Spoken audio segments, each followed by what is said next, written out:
Welcome to Virtual Voices. I'm Eli, one of your AI virtual hosts. Join us as we review previous videos from YouTuber Emmaus Road Productions. And I am Miriam. And together, we bring you a deep dive podcast powered by Google's NotebookLM. This podcast is a generic AI-generated summary of Emmaus Road Productions videos, and we don't cover everything. Please consider watching his full video linked in the description below. Welcome back, deep divers. Today, we're going really deep, like meta deep. Meta deep. Yeah, we're doing a deep dive on a deep dive. We're taking a look at part 7 of Emmaus Road Productions' YouTube series. Oh, okay, I see.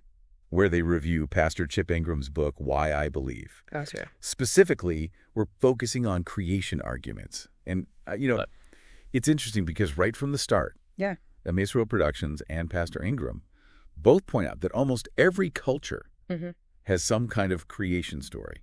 That's so true. Why do you think that is? Well, maybe it's this innate human need to understand where we come from, right? Like to find meaning, a starting point. I think you're right. It's like we're wired for these big, sweeping narratives that help us make sense of the world. And our place in it. Exactly. Now, Pastor Ingram, in his book, he presents 5 points, I guess you could call them arguments, that are often used to argue for intelligent design. He's drawing on philosophers, theologians, and even some scientists who support this idea. Okay, let's break those down a bit. What are these 5 points, and just how convincing are they as arguments for a creator? Well, the video doesn't actually lay out all 5 points explicitly, but it does touch on some key concepts. Right. One of the big ones is this idea that the universe exhibits such order and complexity that it points towards design rather than just random chance. Like the classic watchmaker analogy, right? Exactly. You find a watch lying in the desert. You don't assume it just poofed into existence. Right. You assume there's a watchmaker somewhere, someone who designed and assembled it. So the logic goes, if a complex object like a watch needs a designer, then surely a complex universe must have a designer too. That's the idea. But to be fair, I've always found that analogy a little too simplistic. I mean, couldn't the order and complexity we see in the universe simply be the result of the laws of physics playing out over billions of years? Like, maybe it doesn't necessarily require a conscious designer.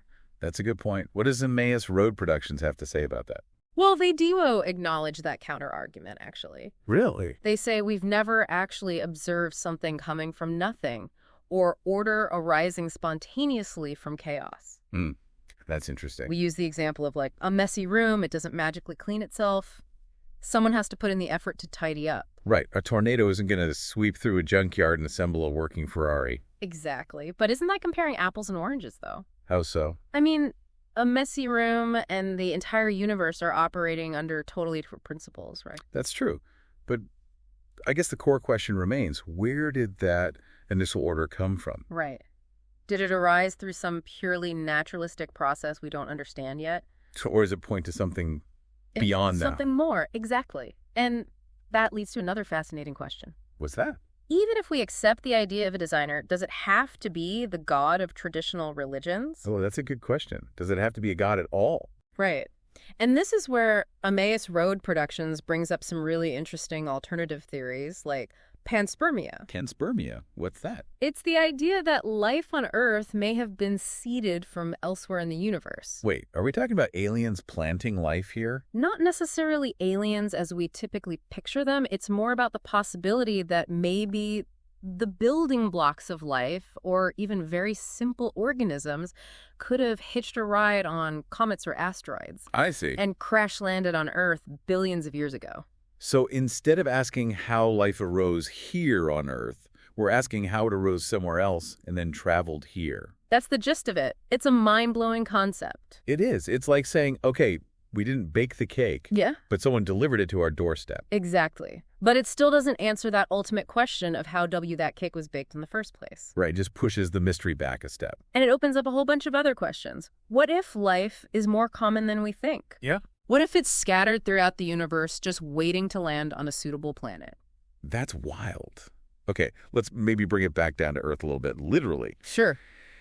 Emmaus Road Productions spends some time discussing the unique properties of water. Ah, yes. They even mention Neil deGrasse Tyson's amazement at how perfectly water seems to be suited for life. It's pretty amazing when you think about it. It is. Water is such a bizarre substance in so many ways. Like how? Well, it expands when it freezes, which is why ice floats. Right. And that one seemingly simple fact has huge GE implications for life as we know it. Because if ice sank, Yeah. then lakes and oceans would freeze solid from the bottom up, killing all the aquatic life. Exactly. And that's just one example. Water also has a high surface tension, acts as a universal solvent. Right. And it has this incredibly high heat capacity. All these things make it essential for life as we understand it. So is it all just a coincidence that water behaves this way? Or is there something more at play here? That's the big question, isn't it? Is it pure chance? Or does it point towards a designer who fine-tuned these properties? It makes you wonder. And this brings us to another key distinction in the creation versus evolution debate. Okay. Microevolution versus macroevolution. Ah, yes. Emmaus Road Productions makes a point of highlighting that. It's a crucial distinction, isn't it? Absolutely. Think of microevolution like, say, baking a cake.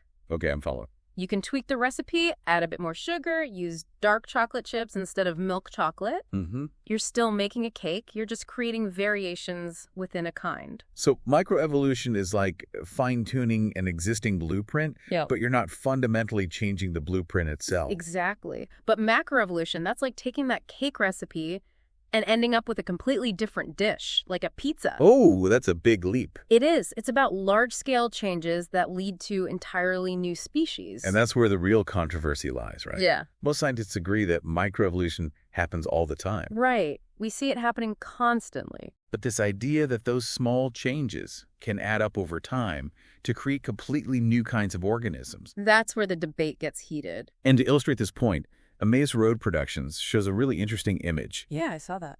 From the Smithsonian, it's this tiny, shrew-like creature. Kind of unassuming, isn't it? Totally. And they present it as a potential ancestor to all mammals. Everything from whales to bats to us. Mind-blowing. It really is. It kind of puts things in perspective, doesn't it? It challenges this idea of human exceptionalism. If we buy into the evolutionary narrative, we're not so special after all. We're part of this grand, interconnected web of life. We're all connected, going back to this little shrew-like ancestor. And that brings us to the four main perspectives on this whole creation-evolution debate that Emmaus Road Productions outlines. Okay, lay 'em on me. Classic creationism, theistic evolution, intelligent design, and then classic evolution. It's like we've arrived at a crossroads, with each path offering a different way of looking at the evidence. And each one represents a different way of trying to reconcile those scientific observations with our personal beliefs, right? It would be helpful to unpack each of those viewpoints a little bit more, don't you think? Yeah, definitely.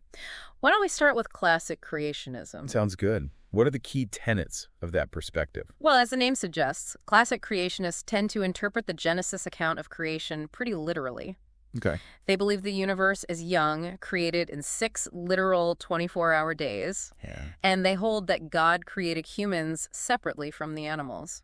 So for classic creationists, how do they reconcile that belief with things like the fossil record or the evidence for an ancient Earth? They often interpret those things differently than mainstream science. How so? They might view the fossil record as evidence of a global flood or other catastrophic events, and they often point to what they see as gaps in the evolutionary record to support their view. Okay, that's classic creationism. What about theistic evolution? How does that perspective approach things? Theistic evolution seeks to reconcile the scientific evidence for evolution with a belief in God as the ultimate creator. So it's not an either-or situation for them. Exactly. Theistic evolutionists believe that God used the process of evolution to bring about the diversity of life we see today. So evolution is like God's tool, so to speak. That's one way to put it. For them, there's no conflict between science and faith. They see them as complementary. Okay, what about intelligent design? Where does that fit in? Intelligent design proponents argue that certain features of the universe and of living organisms are simply too complex to have arisen through purely natural processes. So they're not necessarily saying the Earth is young or rejecting evolution outright. Right. They're focusing on the complexity itself as evidence for a designer. And what kind of things do they point to as evidence? Things like the fine-tuning of the universe or the incredibly intricate mechanisms of something like the human eye. Things that seem too complex to have just happened by chance, right? Yeah. Exactly. They often use the term irreducible complexity, meaning that certain biological systems are so interdependent I see. that they couldn't have evolved gradually through small, incremental changes. So they see these systems as evidence for the intervention of an intelligent agent. Precisely. And then, of course, we have classic evolution. Okay, and that's the perspective that relies solely on natural processes to explain the origin and diversity of life, right? That's right. Classic evolution, as understood by modern science, posits that all life shares a common ancestor, and that mechanisms like random mutation and natural selection are sufficient to account for the complexity we see in nature. So it's a purely naturalistic explanation, no need for a supernatural creator. Exactly. And it's interesting because Emmaus Road Productions actually expresses some disappointment with how Pastor Ingram handles these different perspectives in his book. Really? What do they say?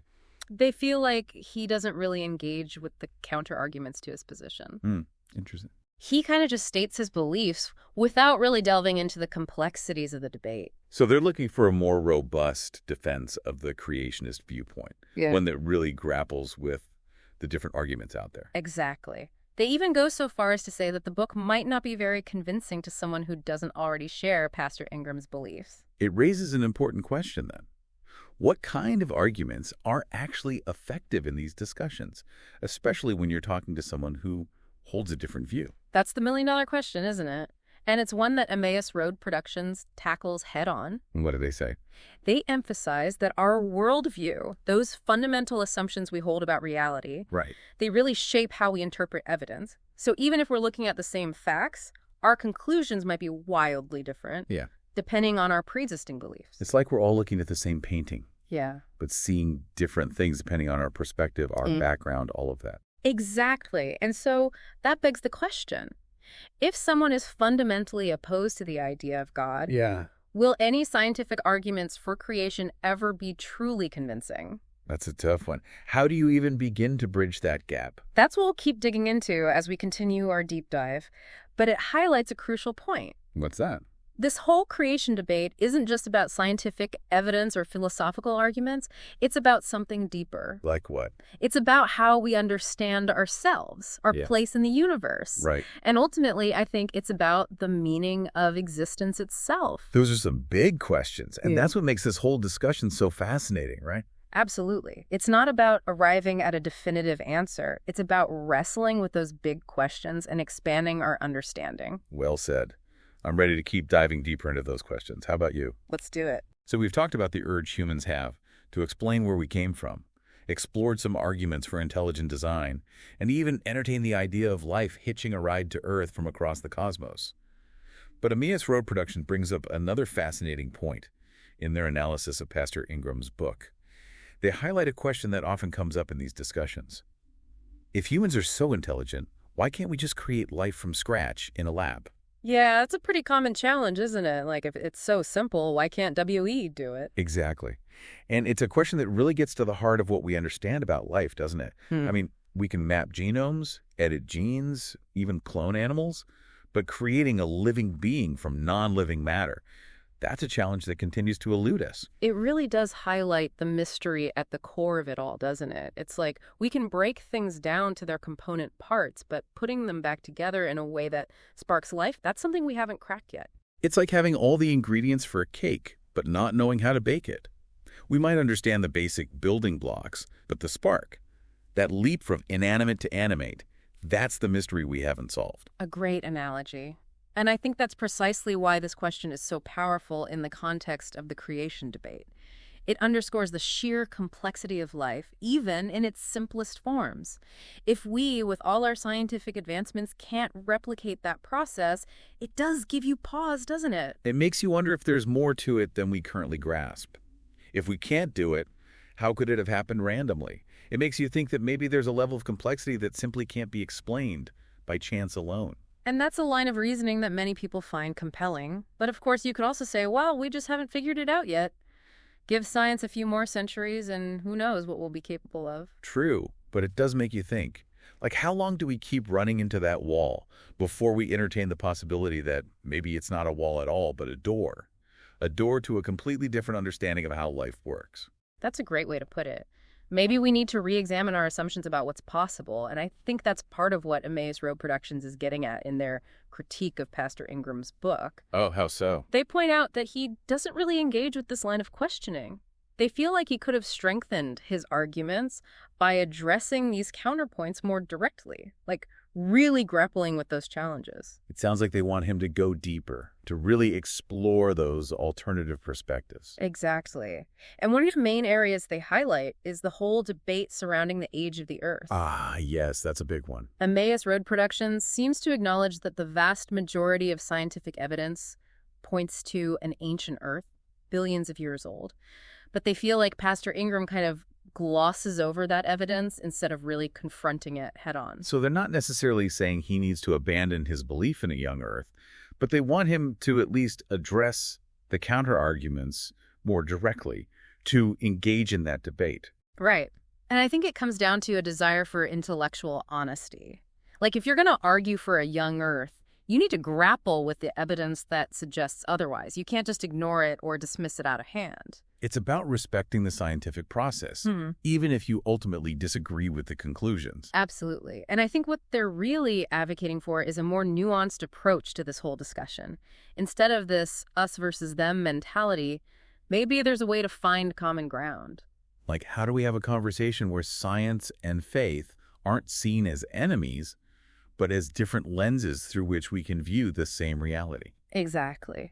And that brings us back to that idea of worldviews that we were talking about earlier. Emmaus Road Productions makes the point that our worldview, those deeply held beliefs about reality, really shapes how we interpret evidence. Right. We talked about that in the last part. Even if we're looking at the same facts, our conclusions can be drastically different based on our pre-existing assumptions. It's like we're all wearing different glasses, so to speak, and those glasses color how we see the world. A great analogy. And it really makes you wonder, if someone is fundamentally opposed to the idea of a creator, will any scientific argument for intelligent design ever be convincing? It's a tough question. Like, where do we even begin to bridge that gap if our starting points are so different? It's a challenge for sure, and I think it starts with humility. Being willing to admit that we don't have all the answers. And being open to hearing perspectives that challenge our own. Exactly. Recognizing that our understanding is always evolving. And that's really what this whole deep dive is about, isn't it? It's not about arriving at a definitive answer. It's about the journey itself. It's about wrestling with these big questions and pushing ourselves to think in new ways. It's about expanding our understanding of the world and our place in it. Speaking of expanding our understanding, we've covered a lot of ground so far, haven't we? We've explored those 5 points hinting at intelligent design, pondered the mind-bending possibilities of panspermia, even acknowledged the humble origins of all mammals, ourselves included. But I'm curious, what stood out to you most so far? What's resonated with you? What questions are still swirling around in your mind? Remember, this is your deep dive, and your personal journey of understanding is just as important as the information itself. Absolutely. Take some time to reflect on what we've discussed. What resonates with your own worldview? Where do you find yourself agreeing or disagreeing? And what new avenues of exploration are you eager to pursue? We'll pick back up right after this with our final thoughts.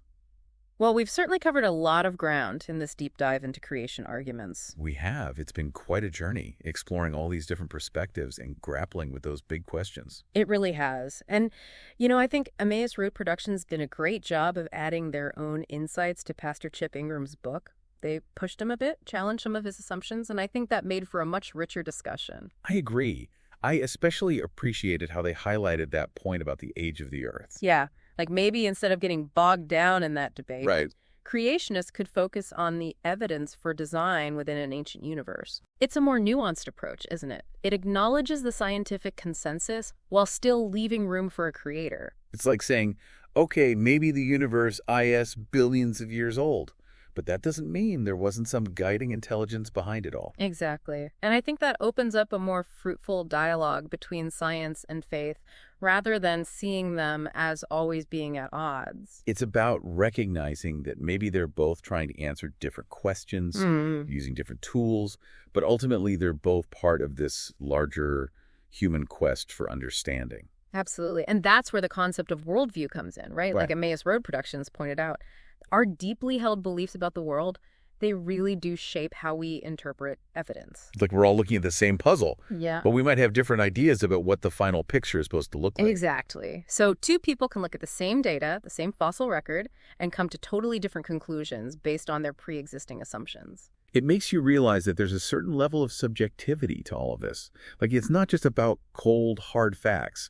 It's about how we filter those facts through our own personal lens. I think that's a really important point. It's about recognizing that humility is key in these conversations, being willing to admit that we don't have all the answers. And being open to the possibility that we might be wrong. Exactly. Because the more we learn, the more we realize how much we don't know. It's humbling, isn't it? It really is. And I think that sense of wonder and humility is what ultimately drives us to keep searching, to keep exploring, to keep asking those big questions. So as we wrap up this deep dive into creation arguments, yeah, I'd love to hear your final thoughts. What are you taking away from this exploration? For me, it's a reminder that the creation debate is far from settled. There's so many different perspectives, so many valid questions, and ultimately I think the journey of seeking answers is just as important as the answers themselves. Well said. And I think that's a great note to end on.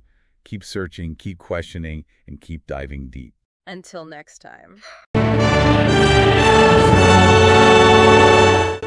Thank you for watching, and feel free to subscribe or take a look at some of these other videos.